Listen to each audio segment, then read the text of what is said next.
Едем, трогаемся. Остановился, машину посмотрел, поменялись. Мы, как обычно, полночи делим, ну, чтобы не ехать. Именно предрассветная тема это все. Вот двигаем дальше, подходы к Иркутску.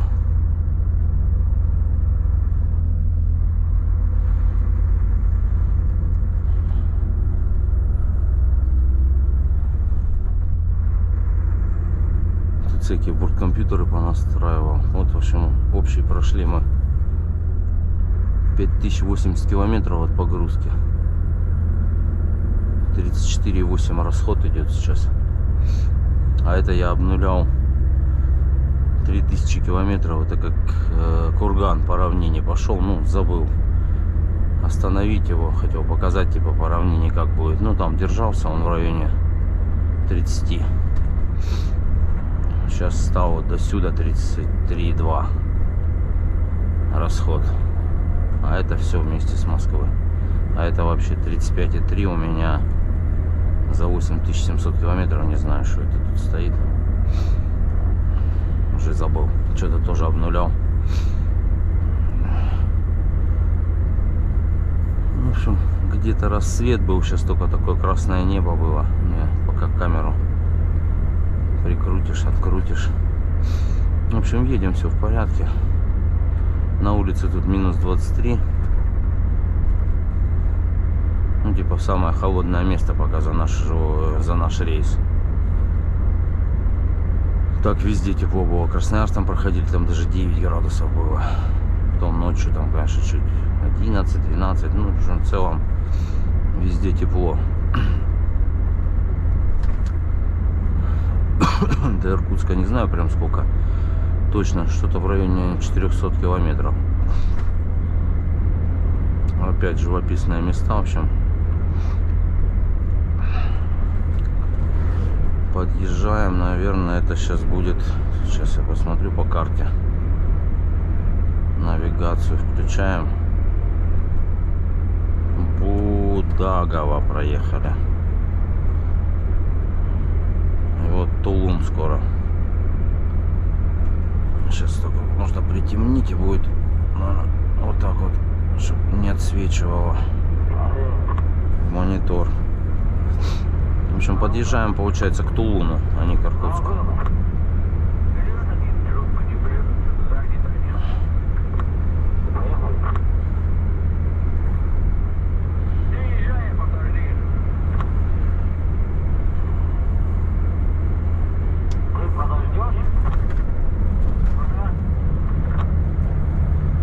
Чуть горничка включить, чтобы не раскатывалась машина, потому что повороты туда-сюда она с нашим весом катится очень хорошо.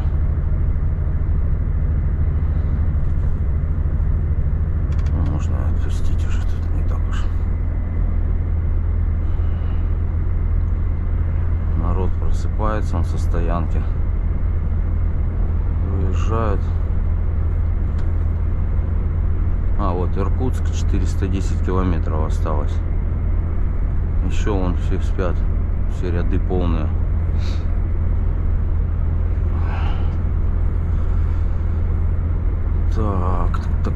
Так.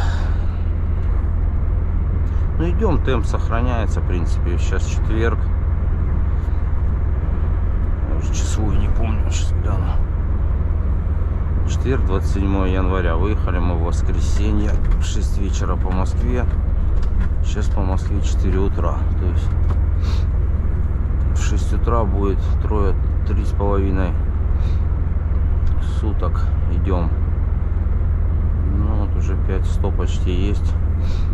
Как бы темп сохраняется. Машин как-то мало, не знаю. А ночью так вообще мы одни едем. В основном под утро начинаются какие-то движения.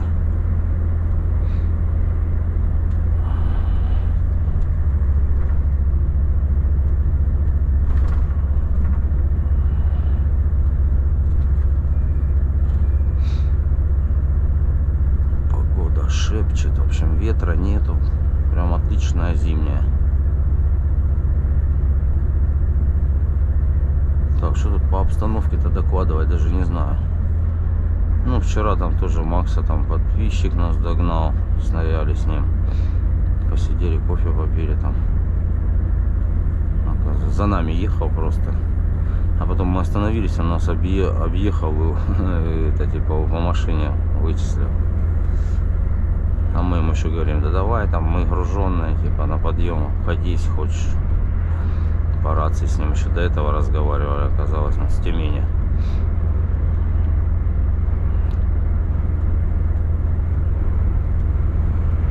В общем, уже Макс тут звезда ютуба. Уже везде нас узнают, куда не зайдешь. Черный квадрат уберем, перенесем туда. То раньше я телефон просто в кинорежиме лепил туда. Ну, как бы он меня показывает и дорогу показывает. Ну, там на звук все жаловались. Ну, я как бы и не стал. Но сейчас, правда, купил этот микрофон. Типа наушники, микрофон. Но еще не пробовал. Вроде так тестово вдалеке по микрофону поговорил. Вроде хорошо пишет. Так, а я тут... Он мне показал обгонять. А, никого и нету. Но у меня же 90 и все. Я так что и могу и не обогнать. У меня спидометр заканчивается.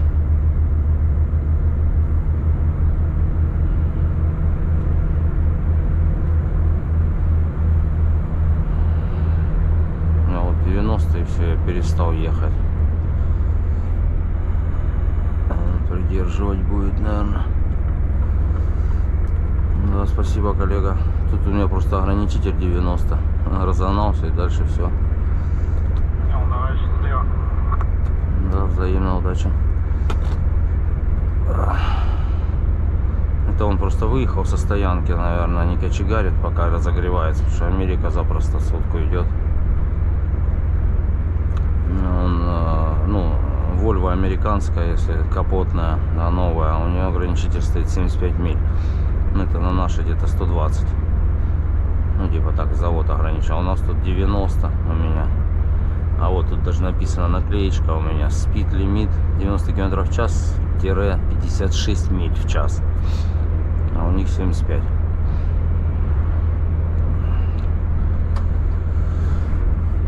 Так что на Америке тут нормально можно. По нашим просторам. Ну, честно говоря, в европейской части, наверное, не дадут разогнаться. Здесь еще можно. Ну, вот и, по крайней мере, Иркутская область вообще хорошая дорога. Вот это вот отсюда началась. И... Ну, это еще не Иркутская, наверное, область, если не ошибаюсь. Тулум находится. Наверное, в Иркутской, да, Иркутска. А тут хорошие дороги. Прямо отдыхаешь после Красноярского края. Там везде-то трясет, то колея, то она там узкая, какие-то, ну, не знаю, как-то неуютно едешь. А тут прямо можно катить, хотя бы тебя не трясет, как этого. И тут погнали в живописные горки. Догнать мы пока вообще никого не можем. Там где-то вчера были, Иркутск проезжали. Пацаны, которые вот дагестанские, два брата едут. Ну, где-то они также, не знаю, если вот сейчас проснуться, может, что-то там за ночь мы сократили расстояние. Но они были днем в Иркутске. К Иркутску подъезжали, то есть. Ну, где-то уже Байкал, я думаю, по-любому прошли, где-то в районе Улан-Удэ будут. Потому что там мы из 1000 сделали 800 километров отставания. И все.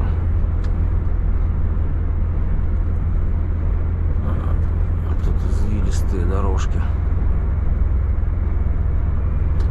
Ну да, тут сейчас красивые места начнутся. Такие леса поменьше будет. Короче, живописно.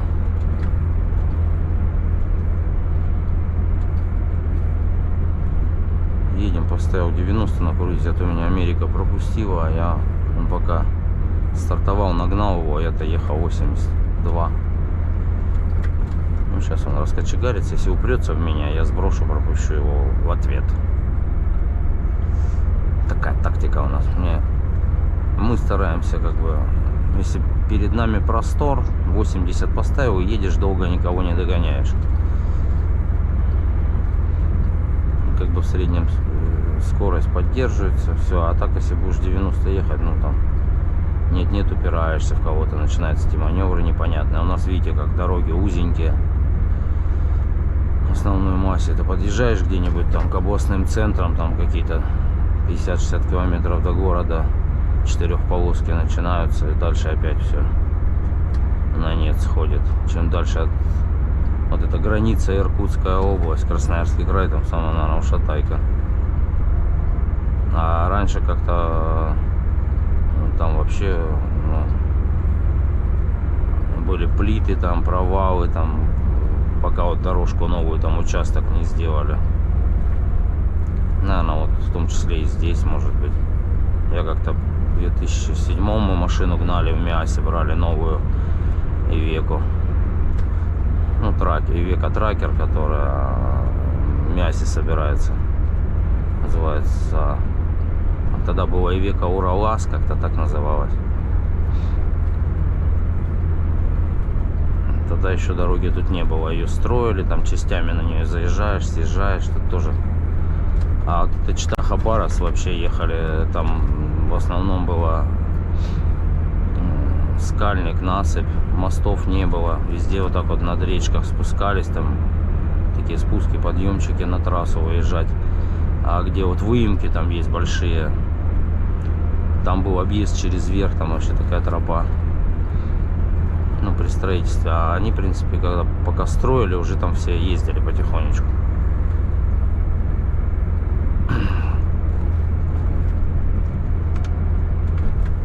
В общем, так вот. Инфраструктура небольшими темпами, конечно, развивается, но для такой огромной страны, для как бы задач транзитных, там, да, типа все там декларировали, свяжем Европу с Азией. Типа давайте там. А дороги нет. Вот китайцы сейчас строят какую-то трассу на Европу, но они с Казахстана она будет выходить где-то там в Саратовскую область. И, по-моему, на Минск куда-то. Ну, не знаю, что там такой проект был, что-то как-то не слышно сейчас. За это прям сильно. Ну, что-то такое строят. В Казахстане тоже вроде как не видно никаких темпов строительства, потому что там посмотрел я, как парни ездят на достык. Всеми известный. Там вообще по полям.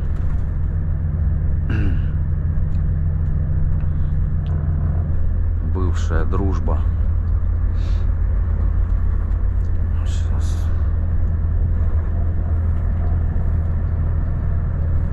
В общем, слабоватенькие темпы.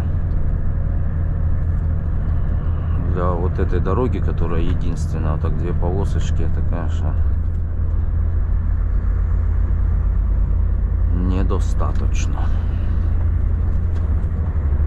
Да и вообще в целом развитие Дальнего Востока надо, наверное, приоритеты как-то по-другому ставить. А тут, если даже новые месторождения осваивают или что-то еще, там минимально вагончиков на колесах привезут, вахта и копать. Все. Это в советское время, да, там подходы были, вот как в Нерюнгри, где я жил в Якутии. Пришли в лес, нашли уголь. Партия сказала, давайте город строить. Построили город с нуля, со всей инфраструктурой. Ремонтно-механический завод, там автобазу, сам разрез начали разрабатывать. Железную дорогу потянули. Когда строилось это все, автотранспортом с Невера возилось. Там технику закупали, там все. Батя мой, когда приехал туда первый раз на стройку в 77 году, рядами новая техника. Там, ну, правда, жилья не было. Сказали, пару месяцев поживешь в кабине. Потом дадим общежитие, типа, что-то такое, вагончики. Ну, и, первостроители, в 75 году город основан. Первостроители вообще в палатках приехали, а там тоже у нас минус 60, как бы бывает запросто. И в целом вот эта Южная Якутия, это было в планах, оно до сих пор, эти советские планы, вот до сих пор реализуются, потому что там геологоразведку все провели, все еще в те времена, и называлось Южно-Якутский территориально-производственный комплекс. Под это вот строился город Нерюнгри в Серебряном Бору, поселок заложили, там Серебряноборская ГРЭС, ну то есть электроснабжение, все. Там построили и заводы, и домостроительные комбинаты, панельные дома там начали возводить там. Все там, ну, в 75 году был чистый лес, а уже мы даже квартиру получали, уже там 82-й, наверное, год. Я как раз еще малой был. Меня даже там в садик возили, на 5 дней сдавали за 50 километров. Там поселок Чульман.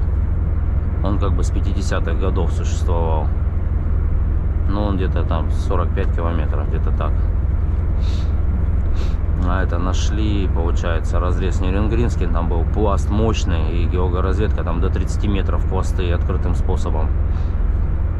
И обогатительную фабрику построили. Да, ну, вообще, как бы посреди леса создали. Сейчас бы там этого, ну и часть БАМа от Тынды потянули туда. Ну а сейчас уже дорога до Якутска дошла. До, ну, первая очередь там была до Тамота. Ну там как бы инфраструктура отсутствовала. Там возили такие грузы, типа железяки. А в Нерюнгри там в советское время построили. Ну сейчас это база ППС называется. Так там вагоны заходили, вкрытые теплые склады, чтобы снабжение было, все. Народ ехал и хотел заработать, если кто, пожалуйста, приезжай, всем работа была, платили нормально. Подходы такие были, а у нас сейчас там вахта, субподряд, генподряд, туда-сюда, потом в итоге крайних не найдешь. Сейчас даже Элькинское месторождение, тоже в Нерюнгринском районе, оно, его уже разрабатывают, вахтовый поселок, там все. Ну там больше заезд с Амурской области через Зею туда. Ну и железку кинули. Я точно не знаю, или от Трансиба, или от Тынды. Провели это Мечел, там это осваивал, сейчас, по-моему, продал это все дело. Он долги у Мечева. И Мечев уже купил наш Якутуголь. Был государственный разрез, он же купил это все. Ну, государство. Сейчас Нерюнгринский разрез Мечеву принадлежит. И там, в общем, уже, ну, как бы рентабельность возрастает. Уже там он как бы так. Выработка уже этого основного пласта уже произошла, и уже дальше там начались шахта Инаглинская строится, куда этот пласт там в сторону уходит, но она аж за Чульманом, там за 50 километров. Ну вот это месторождение типа Денисовская, там есть шахта, куча маленьких всяких разрезов там разных, открытым тоже способом. Ну подходы были, да, такие.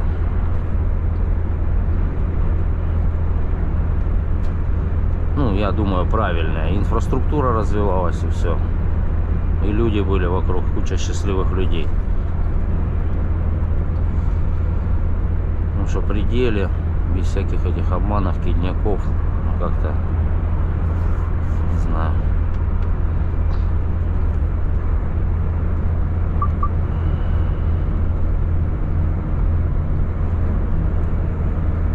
Тулун.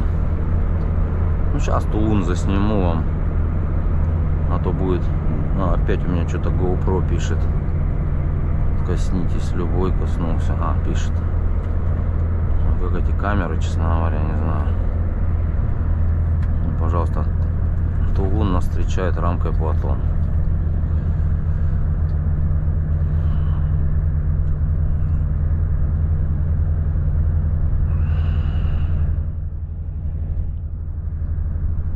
Это ж тут было наводнение, река разлилась, и нижнюю часть города-то потопила.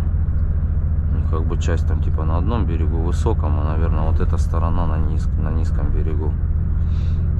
Тут года 2 назад, наверное, дома плавали даже.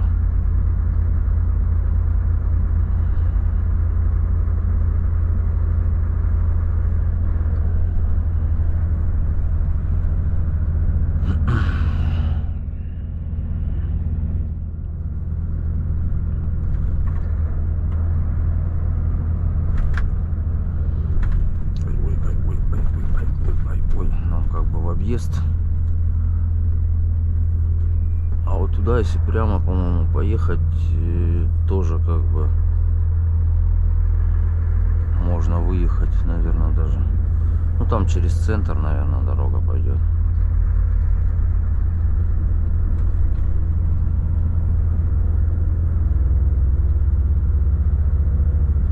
...1487 километр. Это стоит, наверное, от Новосибирска.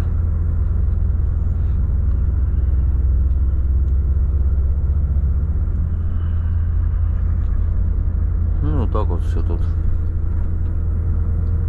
выглядит.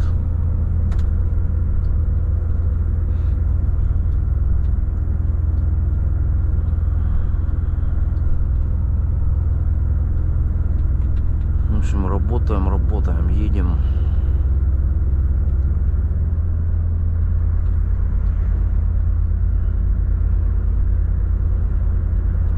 Да, в общем, привет всем из Тулуна, как говорится.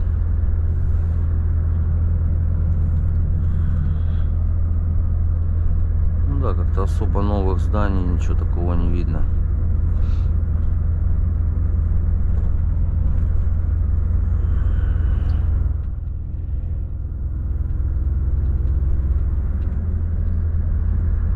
Сразу запах такой. Заезжаешь, все дровами, тут везде печки дымят.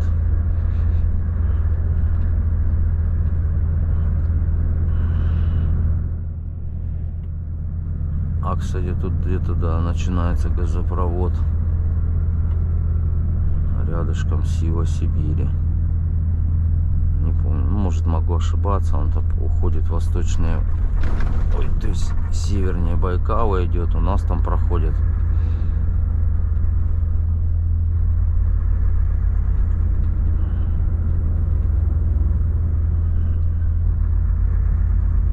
Да не, начинается, наверное, навряд ли. Что-то я... Это может быть... А, это Восточная Сибирь, Тихий океан, наверное. Тут проходит где-то. Который нефтепровод первый строился перед Сивой Сибири. Это уже газопровод. А сейчас уже подписывают на Китай еще какую-то нитку одну строить. Еще пуще прежней. Для диверсификации. А то европейцы вечно нам... Ну, это, наверное, не европейцы, но не дают развернуться вообще.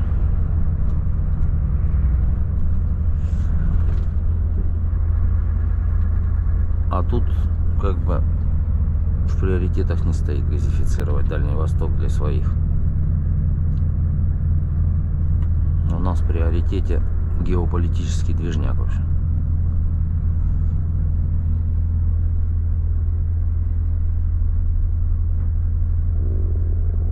Светофор.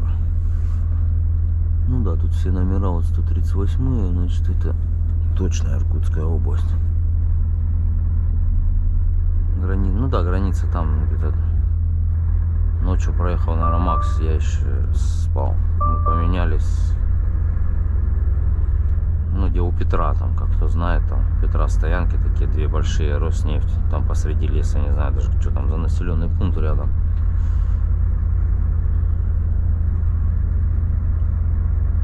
В общем, вам обзорная экскурсия по Тулуну. Сейчас как раз проеду и будет, сказали, пили подлиннее. Видосики. Не знаю, какой информации напиться, вот это, ну, наполнять эфир, не знаю. Что вижу, что пою, не очень интересно. Там вчера там про расклады в грузоперевозках сказал, тоже как-то люди, ну, кто как пишет, кто с пониманием, кто там вопросы еще дальше начинает задавать, но в целом как бы услышали информацию и, главное, воспринимают ее все по-разному. Там начинают сложности там какие-то представлять. Все. Я имел в виду, что если там, ну, правильно на будущее смотреть, с развитием, там, как бы со всеми делами, то надо делать с НДСом, со всеми делами, в плане того, чтобы накатывать эти оборотки профильные, чтобы у вас потом, когда вы там тот же лизинг будете обращаться, у вас все равно попросят баланс, туда-сюда. Если у вас там не профильные цифры впечатляющие, то не проблема, вам скажут, ну бери еще машину. А если, ну, недостаточно, то есть лизинговые компании, они тоже не дают всем подряд, они вам скажут, типа, извините, ну, как бы, мы не можем, у них же там свои риски оцениваются. Им не хочется, чтобы ты взял машину, потренировался там и бросил, потом у тебя ее там отжимать разобранную, где-то искать. Потому как бы для начала надо правильным подходом. Всегда можно, если что,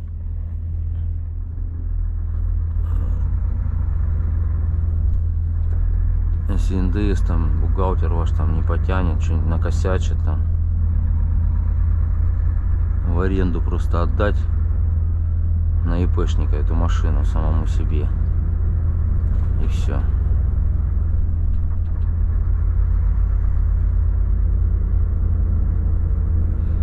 Там переуступки всякие сделать, если там вам тяжело это делать. Но в целом я имел в виду, что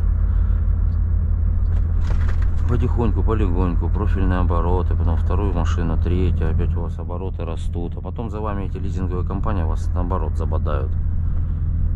Типа, а вам ничего не надо, а вот у нас то-то, а у нас акция.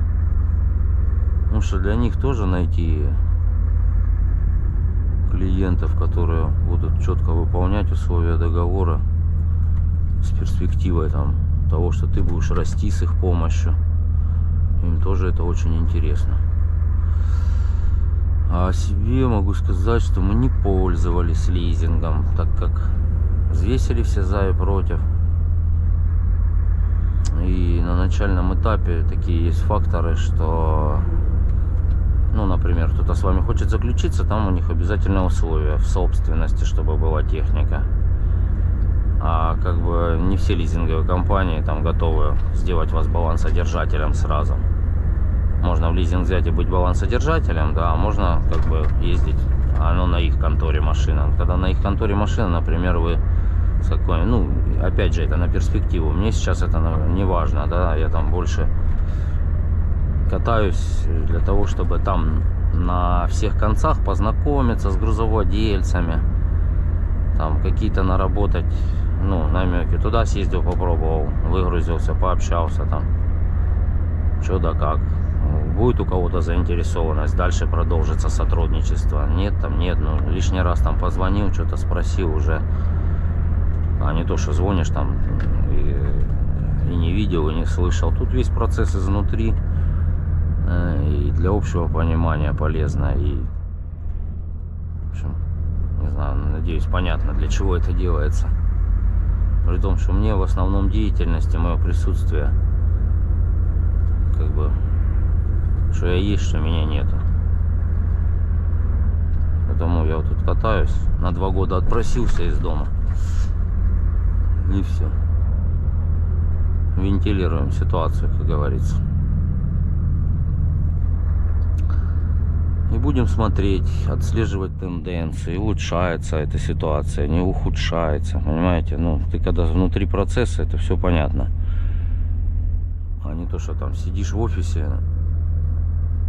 Ну, послал бы я водителя, он бы выгрузился там во Владивостоке и скрылся. И все, что там, как, кто. Ребят, машинка работает. Все. А так изнутри пообщался со всеми.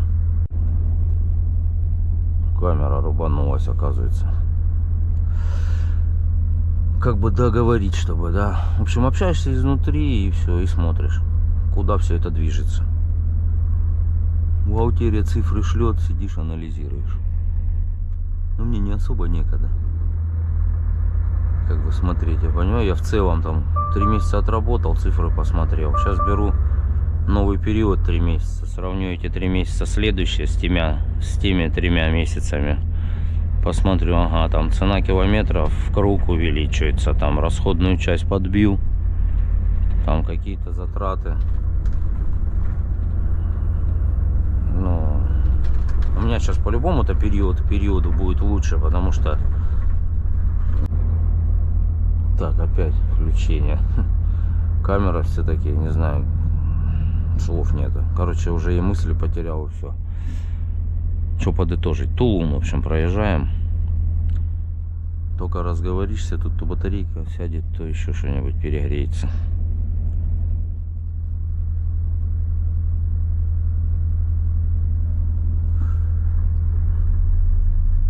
Вот как раз сейчас вам досниму кусочек из Тулуна. Ну, то есть вы там пропустили буквально 2-3 минуты. Тут эта камера потеряла то связь, то отключилась, то еще что-нибудь.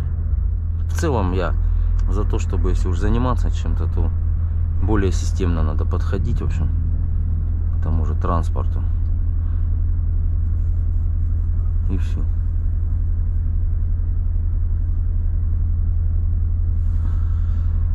В целом занятие веселое. Для тех, кто любит. Я при том, что такой любитель поездить, меня вообще не напрягает этот процесс.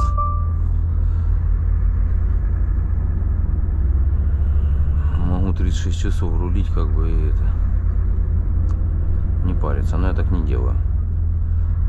Мне в целом не напрягает. Вот я сижу там, ни спина не болит, ничего. Ну, я почаще там выбегаю, там машину побегаю вокруг, посмотрю там колеса. Потому что датчики на колеса давления мы так и не можем. Я вот даже сейчас звонил туда, в белые столбы. Он говорит, сейчас вообще их убрали как-то. Типа в связи с отсутствием всякой этой электроники. Их вообще просто не стало. Что на прицепцевая проблема вот эта, чтобы показывала у меня здесь вот. Покажу, вот контроль давления стоит. Вот система контроля давления. Вот видите? Сейчас ярче сделаю. Вот все колеса мои по машине. Сюда вот так листаешь, вот стрелочка, чик, вот прицеп. Сюда можно датчики, он будет видеть, показывать на прицепе, будет предупреждать там, что давление, медленное снижение там или быстрое снижение. Предупреждалки выскакивают. Ну, как бы очень полезно, чтобы на прицепе, ну, они как бы отобьются. А если ты проторгуешь колесо, шатаешь, там 50 тысяч колесо стоит. Ну, может, там Фуда, это не 50 тысяч, но у меня там на прицепе стоит Фуда, резина немецкая. Как-то не сильно она распространенная, но хорошая тоже. И нету, вот просто нету. Они их ставили, они знают, о чем идет речь именно в белых столбах. Ничего, камера тоже у меня. Камера назад, все подключено здесь. Дали мне блок такой. Проводочек там. Ну, как бы это называется у них подготовка к установке камеры заднего вида. А этот говорит тоже по прицепу, там проводка, она такая, ну, вольвовская какая-то. С этой вольвовской штатной камерой тоже ничего нету. Поехали, он мне звонил что-то на базе, я говорю, да. Ну я сейчас подъеду, ну, блядь, кто успел, тот и съел, блядь. Тут все общаются со связками. Со связками слов. Все, послушаем, короче, что они там решают за вопросы. Кому интересно. Ну, в общем, такие дела в целом. Вот, видели, со мной проехали по Тулуну. Ну, так, как бы, знаешь, жить можно, наверное, но переехать сюда не хочется. Ну, после того, что увидел. Да. Солярку сейчас вам скажу цены. Так, все дальше на восток, все дороже, дороже, дороже. 56,28 дизельное топливо. Сотый бензин зато есть. Ничего себе. На Роснефти. Что у нас, по-моему, сотого нет на Роснефти. 60 рублей 90 копеек, 92 47 85, 95 50 55. Ну, в общем, где-то так, регион от региона рубля по 2, по 1,5 набегает. Ну, в принципе, она такая цена где-то до Амурской области. В Амурской области что-то 57 с чем-то была в тот рейс. Ну, а мы повернем в Якутию, вы там вообще удивитесь. Я там узнавал, где-то в районе 70. Там заправок нет никаких сетевых. Где-то 67, где-то так, 70. Такие цены под Якутском. А туда на Магадан до 100. Где-то 90 там. Ну, может 100, как знаете, там, может, 99 рублей 99 копеек, типа, чтобы людей не пугать. Сейчас, кстати, как вариант можно будет рассмотреть. Там есть грузы, просто их там в атишку не выкладывают. Я там с местными пообщаюсь. Может, ради прикола, пока там везде потепление в целом идет. Там до Магадана 2000, грубо. Ну, чуть меньше. Если получится, может быть, загрузимся, на Магадан сгоняем. Ну, хотелось. Я даже не говорил там в видео. Я когда сидел в этом Домодедово, у меня в том числе был рейс на Магадан из Москвы. Но они никак не могли решить что-то. И он говорит, давай завтра, давай завтра. Я уже говорю, ну ладно, давай как-то мы определимся. Он говорит, ну все, завтра дай время до обеда. И он с грузовладельцами все не могли решить. У них как-то груз такой был, что его надо было как-то разом везти. Но у них 40 палет, мне 33 можно положить. Какой-то пятитонник параллельно хотели искать. Ну какой-то такой замут непонятный. Как бы да-да, подождите, все надо, и цену, и все, и договор подписали. Но что-то у них там не срослось, в общем. А потом как бы туда ехать, это я так как бы согласился, потому что, ну как попался рейс, я сразу перед тем, как разговаривать, взял, замониторил погодные условия. Да, камера, конечно.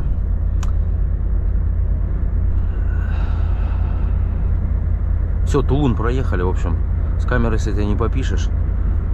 Длинные речи. Я бы так, конечно, тут расчесал часа на 2. Если кому интересно так под виды дороги слушать. Но технических возможностей никаких не имею для этого. Все, солнце встало, лес в снегу, дорога сухая. Все, ништяк, катим дальше. До этого момента, кто досмотрел, ставьте плюсы. Как обычно, посмотрим.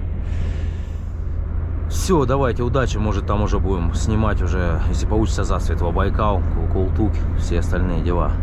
Все, всем удачи на дорогах, давайте, счастливо.